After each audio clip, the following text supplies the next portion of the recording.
I'm Holly King with Empowered Educators, and today I'm talking about the antecedent in the ABCs of understanding challenging behavior. All behavior is communicating some unmet need that the student has.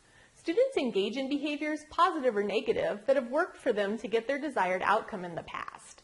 Sometimes students also experiment with new behaviors to get their needs met, but typically we begin to look at challenging behavior once it's a repetitive issue that's causing problems in the classroom.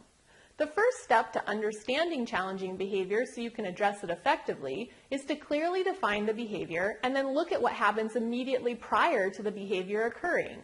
This is called the antecedent. Identify events, times, settings, and situations where the behavior occurs. Was there some kind of trigger setting off the behavior? Perhaps the student wanted something from another student and engaged in the behavior to get what she wanted. Or perhaps the student is feeling left out and engages in the behavior to get attention from his peers. Is another person usually involved in the incident of the behavior?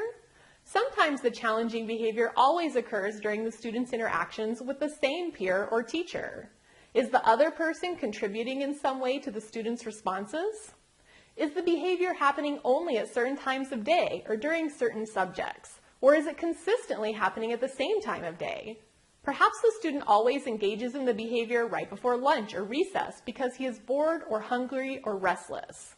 When we identify what happens immediately before the behavior, it can often help us hypothesize about what need is being expressed. We may also be able to identify triggers that can help us know when the behavior might be coming or what environmental factors we can change.